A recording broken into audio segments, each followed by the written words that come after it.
O presidente do Conselho Nacional da OAB terminou o discurso dele, agora então está falando o ministro Luiz Edson Fachin. A gente vai acompanhar se esse é o momento em que ele faz o discurso de posse como o novo presidente do Supremo Tribunal Federal. Vamos acompanhar ao vivo. Cumprimento as autoridades estrangeiras que nos honram com a sua presença. Senhoras e senhores, era uma manhã de sol e poeira. Meu pai e eu, vindos da colônia, caminhávamos com pressa rumo à agência do Banco do Brasil, em Toledo. Próximo ao centro, ele segurou no meu braço e então grave e sereno advertiu: diminua o passo, vá devagar, respeite, à nossa frente está o juiz da comarca. Na simplicidade daquele gesto, havia a lição silenciosa do respeito.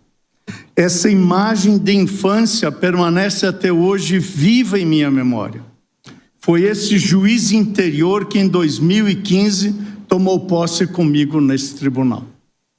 E é essa função paterna, agora amadurecida, que hoje me conduz a esta presidência.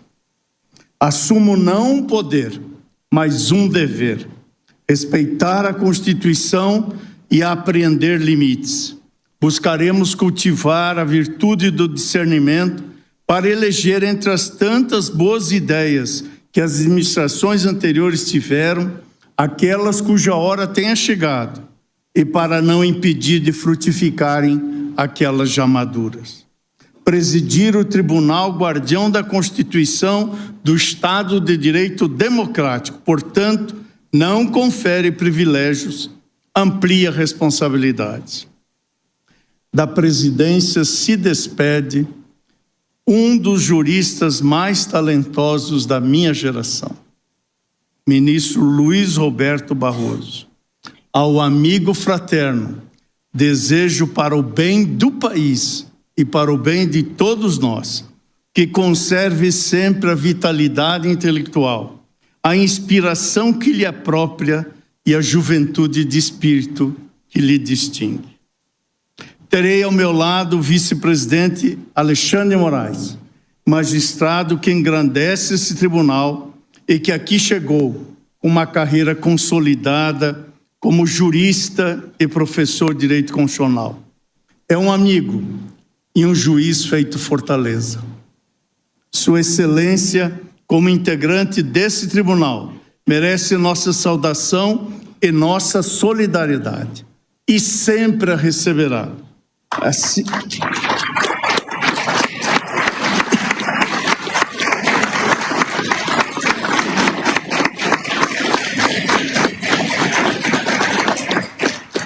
E sempre a receberá, como assim o faremos em desagravo a cada membro desse colegiado, a cada juiz ou juíza deste país, em defesa justa do exercício autônomo e independente da magistratura.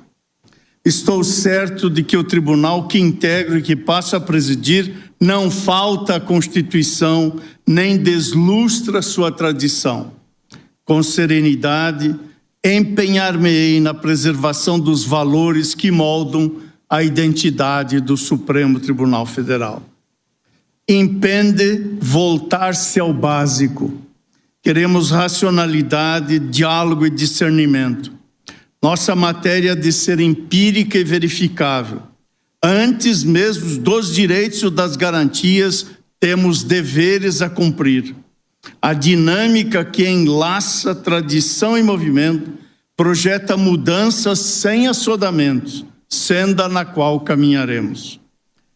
Nesta cadeira de presidente, não encontro apenas um assento, e sim a presença viva dos mestres que me formaram e da memória generosa das pessoas que me apoiaram nesta caminhada. Uma fé moldou a minha história. Como tantas mulheres brasileiras, minha mãe contou com a educação como caminho de transformação. Fui para a cidade grande estudar, sem passagem de volta, e hoje estou aqui. Da escola rural, em que recebi das mãos de minha própria mãe as primeiras letras ao me alfabetizar, guardo o melhor da minha formação, a fidúcia e o compromisso. A minha caminhada foi feita desse legado, concebido e nascido no Planalto Médio Gaúcho, em Rondinha, e que se reconheceu cultivado no estado do Paraná. Ingressei numa grande e histórica universidade pública, a Universidade do Mate, única chance para fazer um curso universitário. Ainda estudante da Universidade Federal do Paraná, não me fiz indiferente ao que pulsa até hoje no prédio histórico de 1912. A terra das Araucárias me acolheu por adoção e lá, de 1972, herdamos a histórica Declaração de Curitiba pela restauração da democracia. Também lá, em 1978, a 7ª Conferência Nacional da OAB, presidida então por Raimundo Faoro, nos inspirou com a retomada do Estado de Direito. A uri das salas de aula, que a pátria deve ser uma mãe simbólica que tece para seus filhos um laço de identidade coletiva, sem exclusões nem discriminações. É uma árvore frondosa cujo tronco se funda nas diversas e fecundas raízes de nossas bases culturais.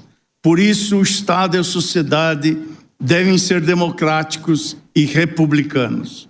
Aprendi ainda mais nas salas de aula, com o desassombro e os embates de pessoas como o professor paranaense José Rodrigues Vieira Neto, catedrático de Direito Civil da Faculdade de Direito da Universidade Federal do Paraná, que defenderam a democracia e os direitos fundamentais. E é pela obra deles e de tantos que a nossa geração vive sob o regime democrático.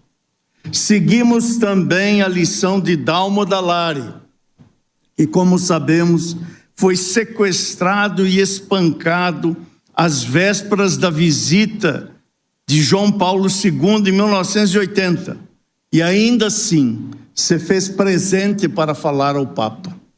Ele chegou numa ambulância e em cadeira de rodas para proclamar a carta aos Romanos e disse: é com o coração que se crê para alcançar a justiça. Tinha razões para tanto o professor Dalmo. A fé antecede as instituições. E digo isso não necessariamente no sentido religioso, mas sim na perspectiva da ciência política. A mensagem é simples: só há autoridade verdadeira quando há uma confiança coletiva no que é justo. A determinação de Dallari foi testemunho de que, mesmo antes das instituições, existe a crença que as materializa. Não se trata apenas de excluir razões que não sejam as da lei, mas de querer que não haja outra razão senão a lei. Sou de uma geração que carregou o sonho de um país melhor. Não há poder maior que esse. É ele que amalgamou a Constituinte de 1988. Essa virtude, dar crédito antes mesmo de ver, precedeu nossas conquistas republicanas e democráticas. Não é menor a importância da russoniana virtude de quem acredita na ética republicana e na força do trabalho, com igualdade de oportunidade e de recursos, e que por isso mesmo rejeita as facilidades, rejeita os favores, rejeita a astúcia para burlar normas de conduta, como também rejeita a censura, a violência e a truculência. A Constituição de 1988 nasceu dessa resistência cívica, e antes dela havia a chama da esperança. Ela informou o texto constitucional, ela continua acesa, e nós vamos mantê-la assim. Senhoras e senhores, renovo hoje nosso juramento e assumo a presidência com esse mesmo alento, com respeito e deferência ao dissenso e à diferença. realçando a colegialidade. Aqui venho a fim de fomentar estabilidade institucional. O país precisa de previsibilidade nas relações jurídicas e confiança entre os poderes. O tribunal tem o dever de garantir a ordem constitucional com equilíbrio. Hoje é o dia de reafirmar compromissos. É mandatório respeitar as leis e as instituições. Contudo, é verdade que as pessoas precisam querer e ter razões para confiar no sistema de justiça. Impende ter confiança e consciência nas condições históricas que o presente traduz. Por isso, é tempo de realimentar os elementos fundantes da estrutura do Estado brasileiro e, com isso, reforçar os princípios que informam a democracia na República. O nosso compromisso é com a Constituição. E me permito repetir: ao direito o que é do direito, à política o que é da política. A espacialidade da política é delimitada pela Constituição. A separação dos poderes não autoriza nenhum deles a atuar segundo objetivos que se distanciem do bem comum. O genuíno Estado de Direito conduz à democracia, o governo das leis, e não o governo da violência. Eis o imperativo democrático capaz de zurzir o autoritarismo. Sofre o judiciário os efeitos reflexos do cenário mundial de disputas pela hegemonia global entre nações e corporações econômicas com largos efeitos sobre nosso país. O Brasil, assim como grande parte das nações, sabe a uma conjuntura econômica desafiadora, marcada por variáveis interdependentes que extrapolam o campo estritamente econômico e repercutem também nas esferas sociais, políticas e judiciais.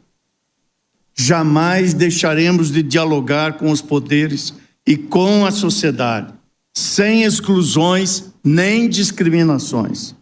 Constituirá diretamente a atribuição desta presidência a condução da conversação e do relacionamento institucional, especialmente os diálogos republicanos entre os poderes. Nada obstante, eu farei em caráter integrado e participativo. Sem embargo, dessa disposição que será integral, a nossa matéria-prima está somente no sistema de justiça. Nossas diretrizes, por isso mesmo, vertem preocupações e estratégias operacionais específicas, a exemplo da inovação tecnológica, da inclusão e da transparência institucional, e com o fortalecimento da justiça de base, reforçando a confiança da população no judiciário. Assumo aqui o compromisso de uma gestão austera no uso dos recursos públicos. A nossa diretriz será a austeridade.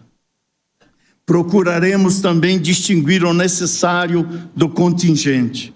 Contudo, se se fizer do contingente aquilo que se impõe como necessário, não hesitaremos em fazer a travessia das verdades dos fatos às verdades da razão.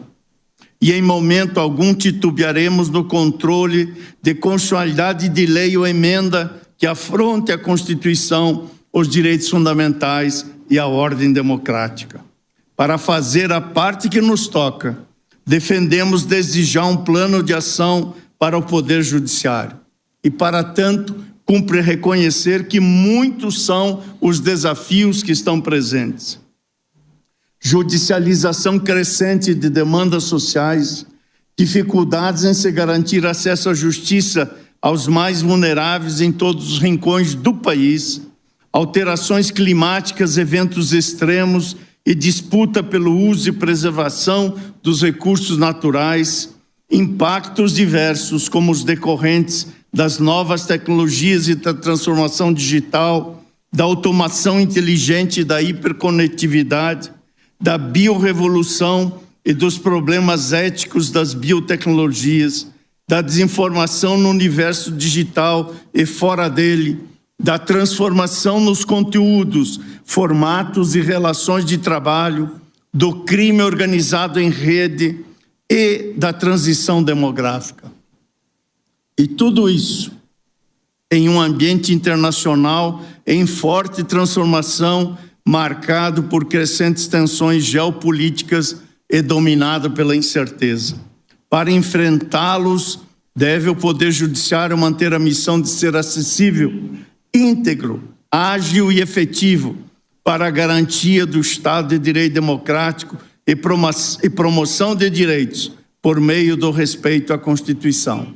Serão nossos valores nessa jornada os direitos humanos e fundamentais, a segurança jurídica, a transparência, bem como a sustentabilidade, a integridade e a ética, e ainda eficiência e efetividade, diversidade e equidade, cooperação, valorização das pessoas, os sujeitos humanos que são seres de carne e osso, com acessibilidade e inclusão.